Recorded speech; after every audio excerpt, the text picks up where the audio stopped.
So Toby is the QA practice lead at Pushpay.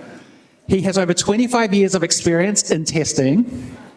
Here to give us his perspective on what a risk-based shift-left approach can look like, please join me in welcoming Toby Martin.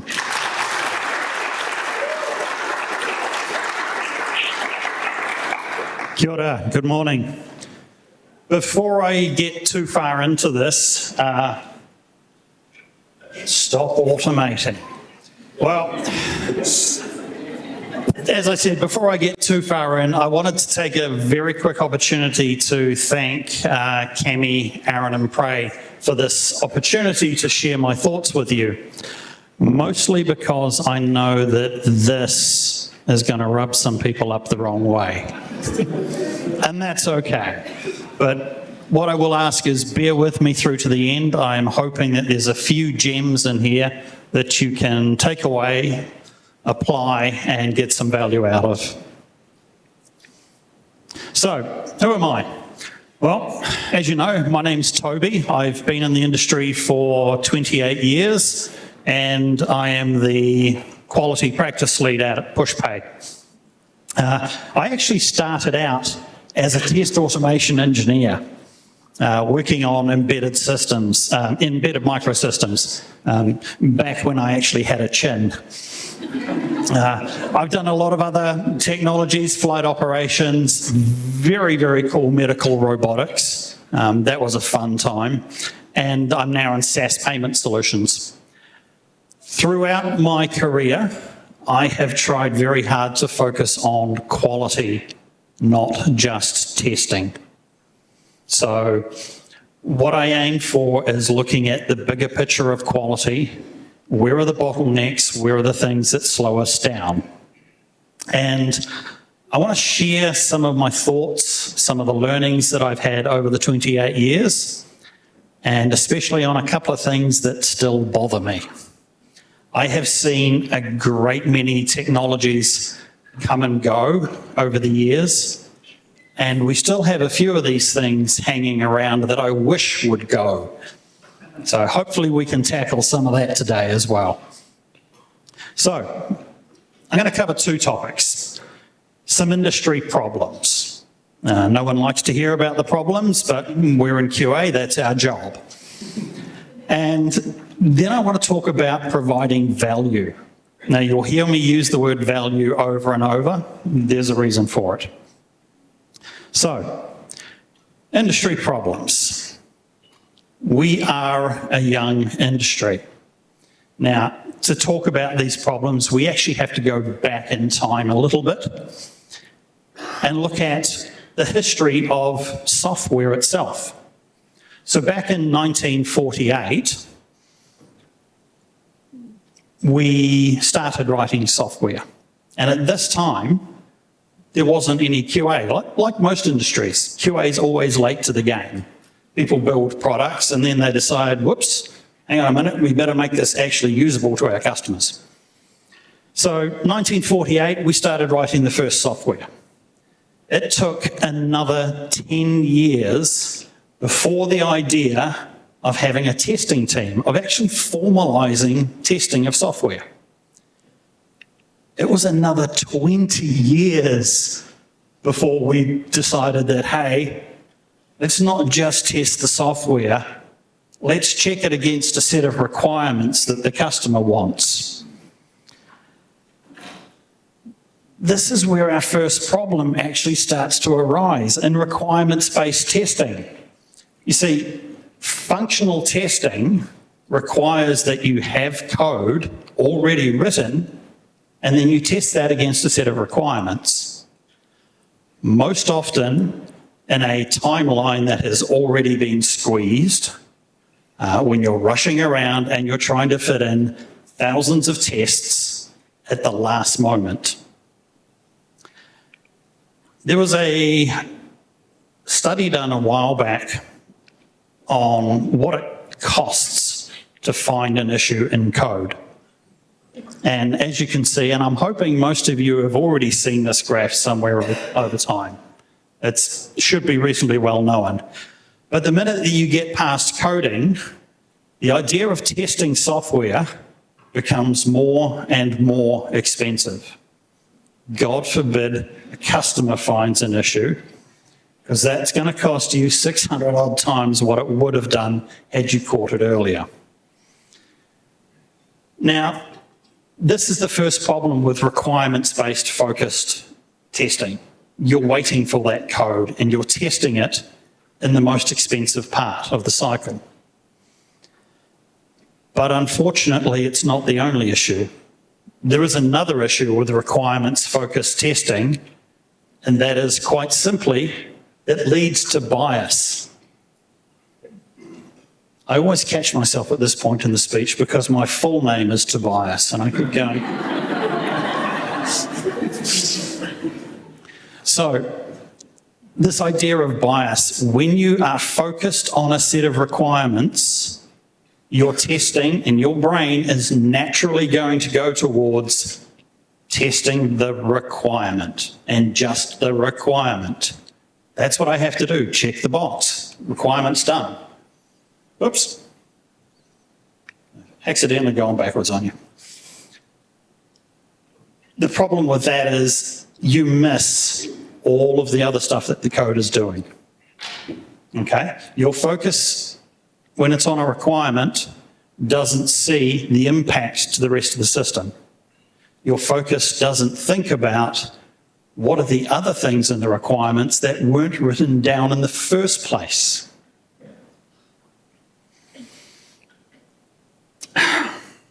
So, oops. This requirements-based checking has been a problem for a long time, and I still see it in our industry today. We need to move away from focusing on requirements and become a lot more nimble in our approach. The next big problem. In 1985, we found the great hammer of automation. This will be fantastic, we thought. We've got tight timelines. We're trying to cram all of these tests into it, especially in Agile, where you're now trying to cram all of your tests into a 2-week sprint. But hang on, this tool can squeeze them all down, can run them really, really fast. Never mind the fact that you have to still write all of those tests and debug them and get them working. And it was seen as a great saviour. And there's a lot of automation out there now. Problem is, when all you have is a hammer, everything looks like a nail.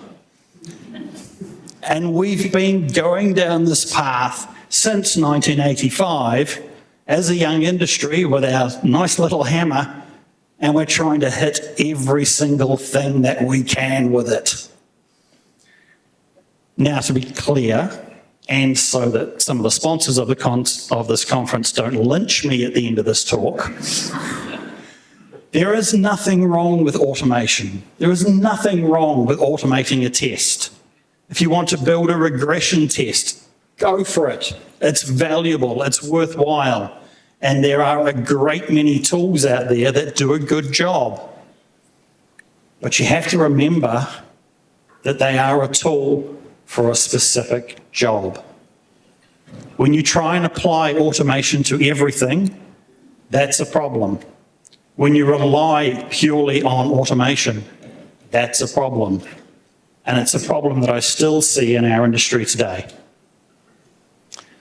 To give you an example of how badly this can go, I was hired as a test manager a number of years ago for a company that was selling software into very large American firms. I'm not going to name them. I'm pretty sure they'd fly over and kill me. But being a large firm, they all had their own internal acceptance testing teams. And we used to release code to them. Well, the company was releasing code to them before I got there. And on every release, their internal teams would come back with pages of problems. And we couldn't understand it. We had masses of automation, huge databases covering all of the client's data, and thousands of tests testing each individual piece of functionality. And the automated tests work, so why is there still problems? My first job when I went in there was to actually throw out all of the automation, which made some people at the company a little bit nervous, but that's okay. We threw out the automation and we went back to basics. We looked at the original requirements. We looked at the use cases. We looked at how the customer was actually using the product and what else the product was actually doing while we were investigating. The subsequent release was the first release in that company's history where all of their customers came back and said, "What did you do? We didn't find any bugs in this one." Quite simply, what we did is we stopped relying on test automation. We did go back and we put in some automation for key areas of regression, but the reliance on it, not worth it.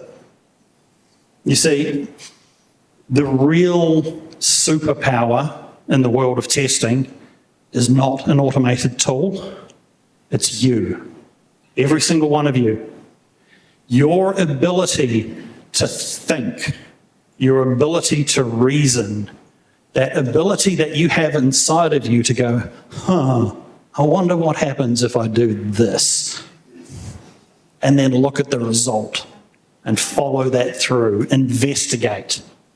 That is worth more than any test automation tool ever will be. So, how do we use your brains to provide more value? How do we speed up deployments if we're not relying on automation? And how do we improve the quality of the code being delivered? At Pushpay, we're looking more at quality versus testing. We're trying to get our QAs to be a bigger part of the solution and get them in nice and early. So you can see here there are 4 areas that we're concentrating on. Shifting left, you've probably heard that term. Risk-based approach to testing. That might be a new one. WOMing. I'm pretty sure you've not heard of WOMing. And bug bashes. Not with baseball bats, don't worry. So coming back to this graph that we talked about earlier, looking at where it's expensive to find bugs and fix them and the cost over time. This is a really great piece of investigation that was done. The problem is it missed something. It looked at where do the developers inject errors. What it's missing is the rest of the SDLC. It's not just development, it's based on requirements. Every developer writes code to a set of requirements. So why are we not testing the requirements? Seems fairly obvious that that's a good place to find issues. Are the requirements complete? Are they contradictory? Have they forgotten about other user flows? What's the effect on the rest of the system? You can look at that in the requirements and go, yeah, I see the requirement, and if I logically follow it through, we're going to be pumping a whole bunch of data at a database that is already overloaded. Is this requirement actually a good idea, or should we be doing something a little bit different? Let's find those issues up front. So shifting left, slowing down to speed up. As I said, we want to spend that time up front analysing the requirements, finding out what's useful, looking for impact on other areas of the code, and performing a risk analysis. This feeds into our next piece, the idea at PushPay of a risk-based approach to testing. We know, and I think you'll all agree with me, all software has risks, and you will never find every bug. Is there anybody in this room that thinks they can find every bug in a piece of software? Okay. I'm talking to mostly sensible people. So yeah, you won't find all the bugs. What we want to do is do the initial analysis and figure out which bits of this code or which bits of this development are risky. Risky to the customer, risky to the company, risky to your infrastructure. That's where we want to spend our time testing. You don't need to cover all of your core requirements. And I know there's some people that will make very nervous.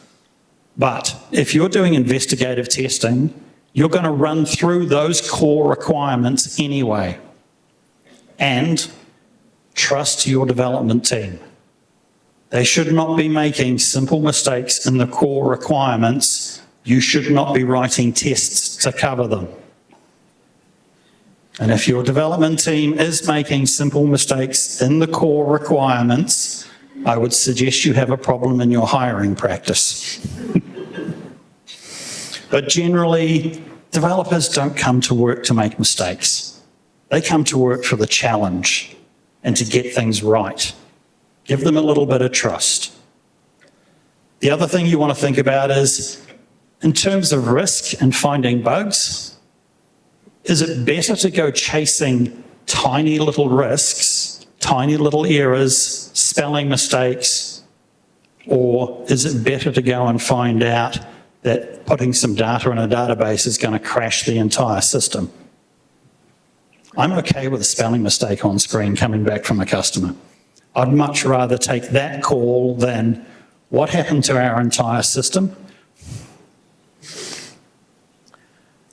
The other advantage of this is you're going to minimize the amount of documentation you're writing. Who here has written 10, 12-page test designs? Big, long test plans? Anyone? Yeah, a couple out there. Yep. They're pretty horrible. They're low value. And I almost guarantee you will never use them again after your initial run-through. So why are you writing them?